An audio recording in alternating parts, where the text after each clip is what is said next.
नमस्कार दोस्तों, आप लोगों का बहुत बहुत स्वागत है आपके अपनी YouTube चैनल स्टडी फाइंड में। मैं हूं आपके साथ अमरजीत कुमार।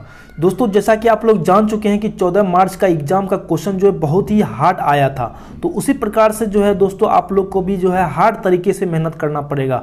और आपके साथ जो है मैं आप लोग के लिए जो है हार्ड मेहनत कर रहा हूँ, मतलब आप लोग के लिए जो मैं अच्छे अच्छे क्वेश्चन जो है ढूंढ कर आपको जो है प्रोवाइड करते रहता हूँ। इसलिए दोस्तों आप लोगों से मेरा निवेदन है कि अगर आप लोगों का एग्जाम जो है 21 मार्च को होने वाला है, तो दोस्तों आप जो है इस वीडियो को शुरू से लेकर अंत तक अवश्य देखिएगा, क्योंकि इस वीडियो में हमने जो है टॉप मोस्ट 40 क्वेश्चन को कवर किया है। जी हाँ दोस्तों, टॉप मोस्ट जो है 40 क्वेश्चन को जो है इस वीडियो में हमने जो है कवर किया है। इसलिए दोस्तों आप जो है इस वीडियो को शुरू से लेकर अंत तक अवश्य देखिएगा। ओके दोस्तों, तो आइए शुरू करते हैं बिना किसी देरी के। दोस्तों आप लोग के सामने पहला क्वेश्चन देख लीजिए क्या कह रहा है दोस्तों। पहला क्वेश्चन दोस्तों आप लोग के सामने, सर्वोच्च न्यायालय और उच्च न्यायालय द्वारा जो है कितने प्रकार के प्रलेख जारी कर सकते हैं। तो दोस्तों सबसे पहले हम लोग जानते हैं कि आखिर यह प्रलेख होता है क्या है। तो दोस्तों प्रलेख का मतलब होता है डॉक्यूमेंट या आदेश। क्या होता है? डॉक्यूमेंट या आदेश। और संविधान की भाषा में जो है दोस्तों डॉक्यूमेंट या आदेश को हम लोग कहते हैं रिट कहते हैं। क्या कहते हैं? रिट। तो इस क्वेश्चन का कहने का अर्थ ये हुआ कि सर्वोच्च न्यायालय और उच्च न्यायालय द्वारा कितने प्रकार के रिट जारी कर सकते हैं। तो दोस्तों यह जो है 5 प्रकार के रिट जारी कर सकते हैं। कितने प्रकार के रिट? तो 5 प्रकार के रिट जारी कर सकते हैं। अब देखिए दोस्तों इसमें जो है कुछ फैक्ट्स को जान लीजिए दोस्तों। इसमें जो है कभी कभी क्वेश्चन ऐसा भी आ सकता है कि किस अनुच्छेद में जो है सर्वोच्च न्यायालय की जानकारी मिलती है। तो अनुच्छेद 32 में जो है दोस्तों सर्वोच्च न्यायालय के बारे में जानकारी मिलती है, और अनुच्छेद 226 में जो है दोस्तों उच्च न्यायालय की जानकारी मिलती है। तो इन दोनों बातों को जो है आप लोग को जानकारी होना आवश्यक है। ओके दोस्तों, तो जो है कभी कभी जो है अनुच्छेद से भी जो है क्वेश्चन आ जाते हैं। ओके दोस्तों, अब चलिए क्वेश्चन नंबर दूसरा की ओर। इसमें कह रहा है दोस्तों, निम्नलिखित में से कौन सा स्टेट रूस और अलास्का को अलग करता है। दोस्तों यह क्वेश्चन वेरी इंपॉर्टेंट क्वेश्चन है दोस्तों। तो इसका आंसर होगा बेरिंग स्टेट। बेरिंग स्टेट जो है दोस्तों यह रूस और अलास्का को अलग करता है। ओके दोस्तों, और यह जो एक नंबर में जो दिया हुआ ए नंबर में, यह जो है इनकी पाक स्टेट है दोस्तों। यह पाक स्टेट यह जो है मुख्य रूप से भारत और श्रीलंका को अलग करता है। कौन सा देश? तो भारत और श्रीलंका को अलग करने वाला स्टेट का नाम है पाक स्टेट। ओके, और यह जो दिया हुआ है सी नंबर में बंगका स्टेट, यह जो है मुख्य रूप से सुमात्रा और बंगका द्वीप को अलग करता है। बंगका द्वीप को जो है बंगका स्टेट अलग करता है। और जो दिया हुआ है डी नंबर में वेटेड स्टेट, यह जो है दोस्तों मुख्य रूप से तिमोर द्वीप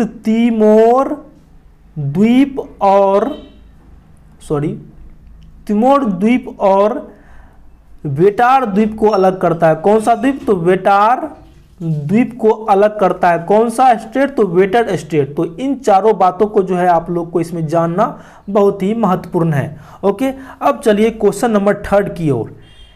निम्नलिखित में से कौन सी नदी पश्चिम में बहने वाली नदी नहीं है। इसमें कह रहा है जो कि पश्चिम में ना बहे, बल्कि वह नदी जो कि पूरब में बहती है, अर्थात बंगाल की खाड़ी में गिरती है।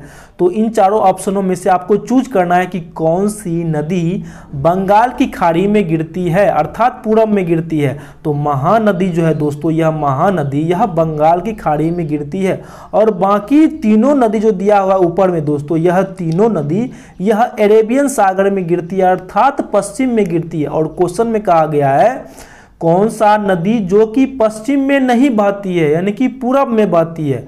तो इसका अर्थ हुआ कि जो है कि यानी कि जो कि पूरब में मतलब गिरती है वह है महानदी। ऑप्शन नंबर डी जो होगा इसका करेक्ट आंसर होगा। अब चलिए दोस्तों क्वेश्चन नंबर 4 की दोस्तों, मतलब 4 की ओर दोस्तों। सिंघान वन्यजीव अभयारण्य किस राज्य में स्थित है। तो दोस्तों सबसे पहले इसमें यह जानिए कि सिंघान वन्यजीव अभयारण्य जो है ये किसके लिए प्रसिद्ध है। तो यह जो है दोस्तों मुख्य रूप से हाथी के लिए प्रसिद्ध है, सिंघान वन्यजीव अभयारण्य। और यह जो है दोस्तों सिंघान वन्यजीव अभयारण्य यह मुख्य रूप से नागालैंड में स्थित है। कहाँ पे है? नागालैंड में स्थित है। जैसे हम अभी आप लोग के साथ जोश में बात कर रहे हैं, तो उसी प्रकार जो है उसी जोश के साथ जो है आप लोग को मेहनत करना है दोस्तों। ओके दोस्तों, हार नहीं मानना है, जो होगा देखा जाएगा, लेकिन हार नहीं मानना है दोस्तों। अब देखिए क्वेश्चन नंबर 5 में क्या कह रहा दोस्तों, किस पंचवर्षीय योजना की अवधि 4 साल के लिए रही। बहुत ही इंपॉर्टेंट क्वेश्चन दोस्तों, ऐसी कौन सी पंचवर्षीय योजना है जो मात्र 4 साल तक ही चली। तो वह जो है दोस्तों 5वीं पंचवर्षीय योजना जो थी, 5वीं पंचवर्षीय योजना, यह मुख्य रूप से 4 साल तक ही चली और इसका जो अवधि है दोस्तों 1974 से 1978 तक है 5वीं पंचवर्षीय योजना। तो कभी कभी जो आप लोग को जो है इसका अवधि भी जो है याद करना आवश्यक है। ओके दोस्तों, इसमें जो है कुछ फैक्ट्स को जो है जान लीजिए दोस्तों। जो कि प्रथम पंचवर्षीय योजना था दोस्तों, यह मुख्य रूप से 1951 से 1956 के बीच चला और प्रथम पंचवर्षीय योजना जो है मुख्य रूप से हैराल्ड मॉडल पर आधारित है। किस मॉडल पे? हैराल्ड मॉडल पे। और द्वितीय पंचवर्षीय योजना जो था दोस्तों, यह मुख्य रूप से पीसी महालनोबिस मॉडल पर आधारित था। पीसी महालनोबिस मॉडल पे आधारित था। और प्रथम पंचवर्षीय योजना जो था, इसमें मुख्य रूप से कृषि को प्राथमिकता दिया गया और द्वितीय पंचवर्षीय योजना में जो है मुख्य रूप से उद्योगों को प्राथमिकता दिया गया। तो इतना जो है फैक्ट्स आप लोग को जो है इस क्वेश्चन में जानना आवश्यक है। दोस्तों मैं आप लोग को जो है कोई भी क्वेश्चन को पूरा विस्तार से समझाने की कोशिश करता हूं दोस्तों। ओके, अब चलिए दोस्तों क्वेश्चन नंबर आप लोग के सामने आ चुका है दोस्तों। 6ठा नंबर क्वेश्चन क्या कहा गया है दोस्तों, ध्यान दीजिएगा, बिल्कुल ध्यान दीजिएगा। कह रहा है दोस्तों, आत्मीय सभा की संस्थापक कौन थे। आत्मीय सभा के संस्थापक कौन थे? तो आत्मीय सभा के जो थे संस्थापक वह राजा राम मोहन राय थे। कौन थे? राजा राम मोहन राय थे। इसमें जो है कुछ फैक्ट्स को जो है जान लीजिए दोस्तों। राजा राम मोहन राय के द्वारा जो है दोस्तों ब्रह्म समाज की स्थापना की गई। कौन से समाज की स्थापना की गई? तो ब्रह्म समाज की स्थापना की गई। और राजा राम मोहन राय का जो है कुछ पत्रिका है दोस्तों, उससे भी जो है क्वेश्चन कभी कभी आ जाते हैं। तो राजा राम मोहन राय का जो है मुख्य पत्रिका वह संवाद कौमुदी, संवाद कौमुदी, और एक और है उसका नाम है मीरातुल। क्या नाम है दोस्तों? मीरातुल।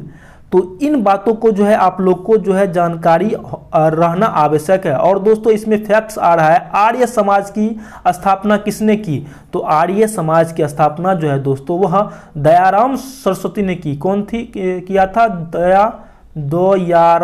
दयाराम सरस्वती ने जो है आर्य समाज की स्थापना की थी। तो इतना बात जो है दोस्तों इस क्वेश्चन में आप लोग को जो है याद करना आवश्यक है। अब चलिए दोस्तों क्वेश्चन नंबर अगला की ओर। इसमें कह रहा है दोस्तों, नंद वंश के संस्थापक कौन थे? नंद वंश के जो थे संस्थापक वह कौन थे? महापद्म नंद थे। कौन थे? महापद्म नंद। और इसके जो थे अंतिम संस्थापक वह मतलब अंतिम शासक थे वह थे घनानंद। तो इतना बात जो है इसमें जानना आवश्यक है। और दोस्तों मौर्य वंश के जो थे संस्थापक वह कौन थे? वह थे चंद्रगुप्त मौर्य जो थे वह मौर्य वंश के संस्थापक थे। ओके दोस्तों, तो इतना बात जो है आप लोग को इस क्वेश्चन में जानना आवश्यक है। इसका आंसर होगा ऑप्शन नंबर बी, महापद्म नंद। ओके दोस्तों, अब चलिए क्वेश्चन नंबर अगला की ओर। इसमें कह रहा है दोस्तों, कच्छी घोड़ा किस राज से संबंधित है? कच्छी घोड़ा जो है दोस्तों यह एक प्रकार का लोक नृत्य है। यह क्या है? एक प्रकार का लोक नृत्य है। यह जो है मुख्य रूप से राजस्थान में जो है यह लोक नृत्य से संबंधित है, कच्छी घोड़ा। ओके दोस्तों, तो मैं मान के चलता हूं कि आप लोग को जो है यह क्वेश्चन क्लियर हो गया होगा। अब चलिए दोस्तों क्वेश्चन नंबर 9 की ओर। इसमें कह रहा दोस्तों, ग्रीस की राजधानी क्या है? तो मैं आप लोग को बता दूं कि ग्रीस की जो है राजधानी वह है एथेंस है। कौन है? एथेंस है। और कभी कभी ऐसा पूछा जा सकता है कि ग्रीस की मुद्रा क्या है? तो इसकी जो है मुद्रा यूरो है। क्या है दोस्तों? यूरो है इसकी मुद्रा। तो इसमें जो है इतना बात आप लोग को जो है जानना आवश्यक है। रोम जो है दोस्तों यह इटली की राजधानी है। यह कहाँ की है राजधानी? तो इटली की राजधानी है रोम। और रूस की राजधानी है मॉस्को। रूस की राजधानी है मॉस्को। और दोस्तों मैं आप लोग को बता दूं कि मैड्रिड जो है दोस्तों, मैड्रिड यह मुख्य रूप से स्पेन की राजधानी है। स्पेन की राजधानी कौन सी है? मैड्रिड है। ओके, तो इसका आंसर होगा option number A, Athens. Okay दोस्तों, अब चलिए दोस्तों क्वेश्चन नंबर अगला की ओर।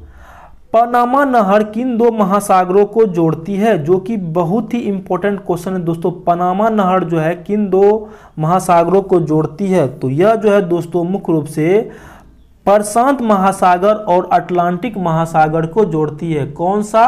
तो पनामा नहर जो है दोस्तों प्रशांत महासागर और अटलांटिक महासागर को जोड़ती है। तो इसका आंसर होगा ऑप्शन नंबर बी। अब चलते हैं दोस्तों क्वेश्चन नंबर अगला की ओर। विश्व पर्यावरण दिवस कब मनाया जाता है? तो दोस्तों मैं आप लोग को बता दूं कि हर एक साल 5 जून को जो है दोस्तों 5 जून को विश्व पर्यावरण दिवस के रूप में मनाया जाता है। और इसमें जो है एक फैक्ट को जान लीजिए दोस्तों कि राष्ट्रीय विज्ञान दिवस कब मनाया जाता है दोस्तों।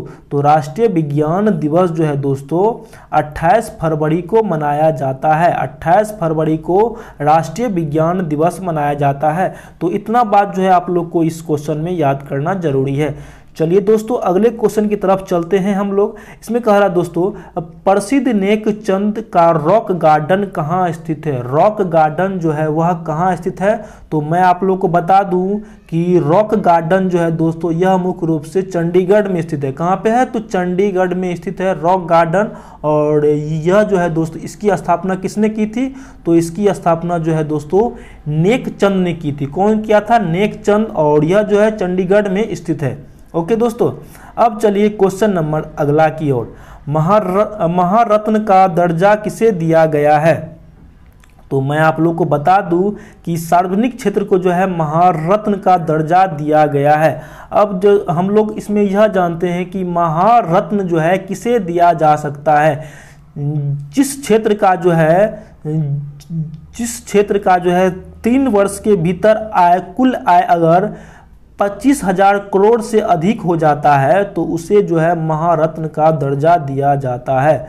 जो कोई भी क्षेत्र मतलब कि जो कोई भी क्षेत्र हो अगर उसका पिछले 3 वर्षों का जो है कुल आय पिछले 3 वर्षों का अगर कुल आय जो है 25,000 करोड़ से अधिक की कमाई करता है, वो यानी कि कारोबार करता है, तो उसको जो है महारत्न का दर्जा दिया जाता है। तो इसका आंसर होगा option number a public sector undertaking. Okay दोस्तों, यानी कि सार्वजनिक क्षेत्र के उपक्रम को जो है महारत्न का दर्जा दिया गया है। अब चलिए दोस्तों क्वेश्चन नंबर अगला। उत्तर मध्य रेलवे का मुख्यालय कहाँ है? यानी कि एनसीआर का मुख्यालय कहाँ है दोस्तों?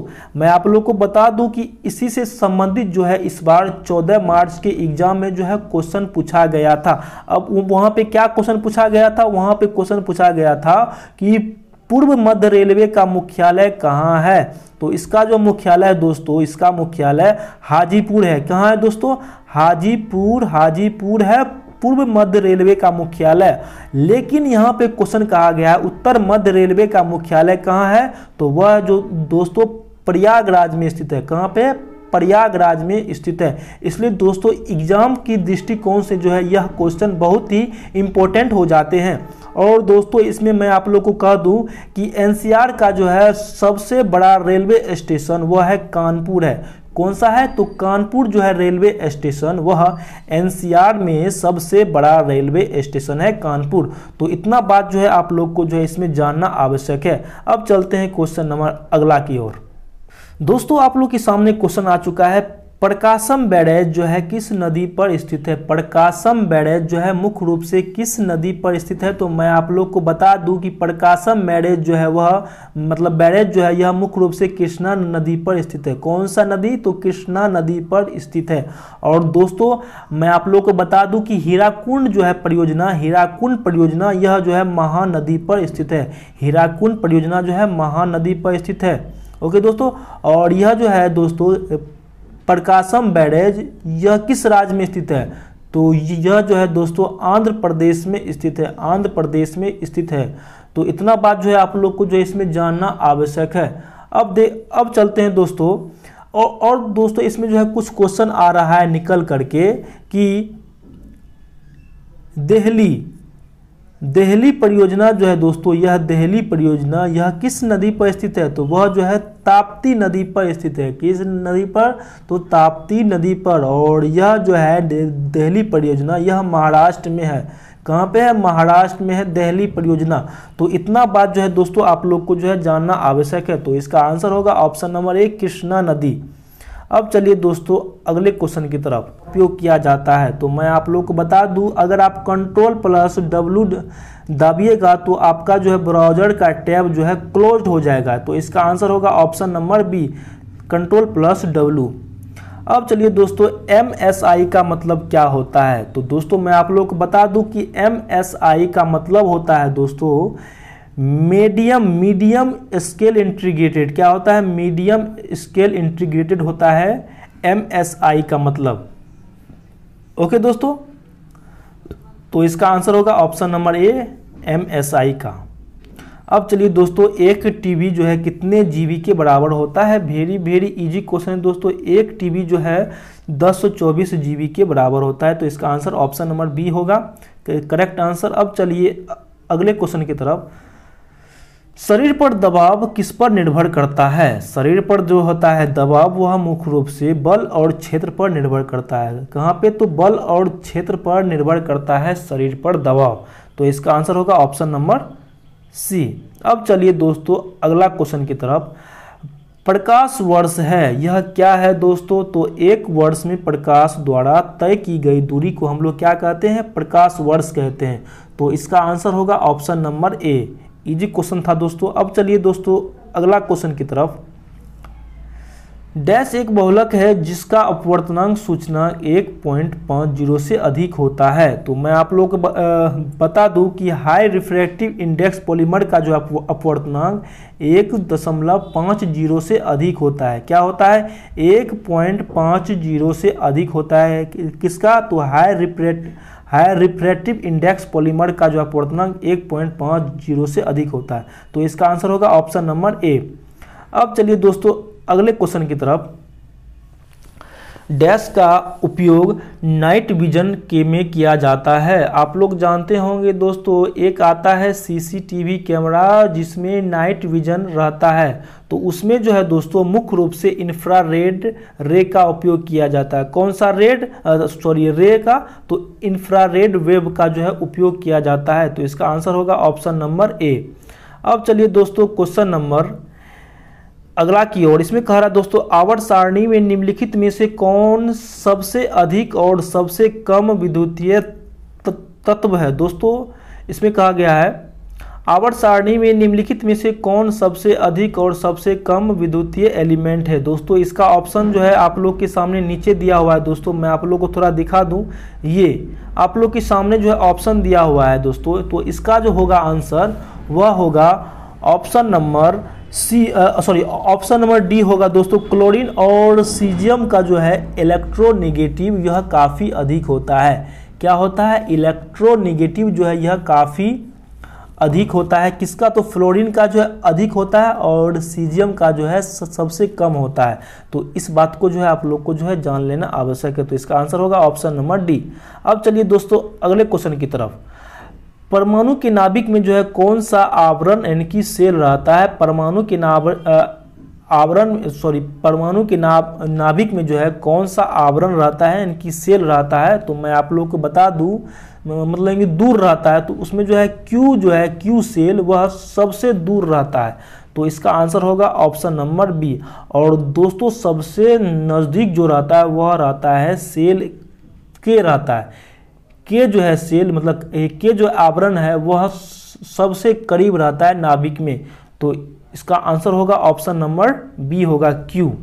ओके, अगर कभी कह दे कि परमाणु के नाभिक में कौन सा आवरण सबसे नज़दीक रहता है तो इसका आंसर हो जाएगा के हो जाएगा। ओके, जब कहेगा कौन सा आवरण दूर रहता है तो इसका आंसर हो जाएगा क्यू हो जाएगा। ओके, तो इतना बात जो है आप लोग को इसमें जानना आवश्यक है।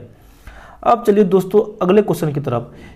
किस कोलाइडल प्रणाली में फैला हुआ चरण एक गैस है जो फैलाव माध्यम का एक तरल है। तो दोस्तों मैं आप लोगों को बता दूं कि इसका आंसर होगा फॉर्म होगा। फॉर्म जो है एक कोलाइडल विलयन है, इसका जो है फैलाव काफ़ी अधिक होता है। ओके दोस्तों, तो इसका आंसर होगा ऑप्शन नंबर बी फॉर्म। अब चलिए दोस्तों अगले क्वेश्चन की तरफ। कैल्शियम की परमाणु संख्या 20 है तो इसकी प्रोटॉन की संख्या क्या होगी? हम लोग जानते हैं दोस्तों किसी भी एलिमेंट की परमाणु संख्या जो होता है वह प्रोटॉन की संख्या के बराबर होता है, यानी कि जितना परमाणु संख्या होगा उतना ही जो है यानी कि प्रोटॉन की संख्या होगा। इसलिए इसमें कहा गया है प्रोटॉन की संख्या ज्ञात करने के लिए तो वह जो है 20 ही होगा।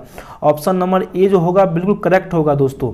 ओके दोस्तों, अब चलिए अगले क्वेश्चन की तरफ। WIDAL